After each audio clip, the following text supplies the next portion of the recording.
High বন্ধুরা, অদরকারি Facebook ফ্রেন্ডদের কিভাবে এক ক্লিকে আনফ্রেন্ড করবেন। অনেক বন্ধু আপনার ফেসবুকে অ্যাড আছে, কিন্তু আপনার রিলস অথবা ফটো যেটাই আপলোড করেন সেটা কিন্তু তারা লাইকও করে না, কমেন্টও করে না। তো সেই সকল ফ্রেন্ডদেরকে কিন্তু খুঁজে বের করা মুশকিল। কিন্তু আজকের এই ভিডিওতে আমি দেখাবো আপনি এক ক্লিকে কিন্তু যারা আপনাকে লাইক কমেন্ট করে না তাদেরকে আপনি এক ক্লিকেই আপনার ফেসবুক থেকে আনফ্রেন্ড করে দিতে পারবেন। তো তাহলে চলুন ভিডিওটা শুরু করা যাক। তো এই কাজটি করতে হলে আপনারা চলে আসবেন ফেসবুক যে অফিসিয়াল অ্যাপ আছে এই অ্যাপে প্রবেশ করবেন। তারপরে এখান থেকে আপনাদের প্রোফাইলটা আপনারা ভিজিট করবেন। তারপরে একবার স্ক্রল করে নিচে আসবেন। নিচে আসার পরে এখান থেকে একটা অপশন পেয়ে যাবেন সি অল ফ্রেন্ড, আপনারা এখানে একটা ক্লিক দিয়ে দেবেন।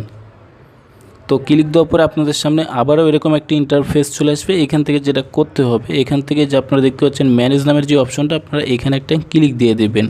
তো ক্লিক দেওয়ার পরে আপনাদের সামনে এরকম একটি ইন্টারফেস চলে আসবে। আপনাদের এখান থেকে যেটা করতে হবে, এখানে আপনারা দেখতে পারেন সবার উপরে লাস্ট ইন্টারেক্টেড উইথ নামের একটা অপশন পেয়ে যাবেন। আপনারা এখানে একটা ক্লিক করে দেবেন এই অপশনে। তো আমি জাস্ট এখানে একটা ক্লিক করে দিচ্ছি, আপনারা এখানে ক্লিক করে দেবেন।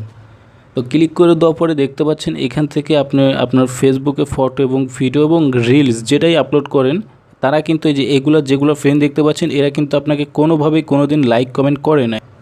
তো এখন কিন্তু আপনি চাইলে এদেরকে আনফ্রেন্ড করে দিতে পারেন। আপনি চাইলে এখান থেকে একটা একটা করেও কিন্তু এখান থেকে যে আনফ্রেন্ডের উপরে ক্লিক করে দেওয়ার পর এখানে কনফার্মে ক্লিক করে দিলে কিন্তু আপনাদের এখান থেকে আনফ্রেন্ড হয়ে যাবে। অর্থাৎ এখান থেকে 23টা আমার ফ্রেন্ড আছে যারা কিন্তু আমার ফটোতে কোনোদিনও লাইক কমেন্ট এবং কি শেয়ার করে নাই। তো এখানে আসলে কিন্তু আমি বুঝতে পারবো যে আপনিও বুঝতে পারবেন যে এখান থেকে দেখতে পাবেন যে আপনার যতগুলো ফ্রেন্ড আছে যারা যারা আপনাকে লাইক কমেন্ট করে তারা কিন্তু এখানে শো হবে। তারপর আপনি চাইলে এখান থেকে কিন্তু তাদের আনফ্রেন্ড করে দিতে পারেন, আর চাইলে একবারও করতে পারেন। এখান থেকে জাস্ট এখানে একটা ক্লিক করে দেবেন। এখানে ক্লিক করে দেওয়ার পরে যেখান থেকে কিন্তু আপনার মার্ক করে কিন্তু আপনার সবাইকে কিন্তু আপনি এখান থেকে যে মার্ক করে দিলেও কিন্তু আপনি এখান থেকে সবাইকে আনফ্রেন্ড করে দিতে পারবেন। এখান থেকে আনফ্রেন্ডে ক্লিক করে দিলেই কিন্তু তারপর এখানে ক্লিক করে দিলে কিন্তু আপনাদের যেগুলো ফ্রেন্ড আছে তারা কিন্তু অলরেডি এখান থেকে আনফ্রেন্ড হয়ে যাবে। তো আপনারা চাইলে কিন্তু খুব সহজেই অদরকারি ফেসবুক ফ্রেন্ড যাদের দ্বারা আপনাদের কোনো উপকার হয় না, আপনি চাইলে কিন্তু তাদেরকে এক ক্লিকেই আনফ্রেন্ড করে দিতে পারেন। তো সবাই ভালো থাকুন, সুস্থ থাকুন। ভিডিওটা ভালো লাগলে অবশ্যই একটা লাইক করতে পারেন। ধন্যবাদ।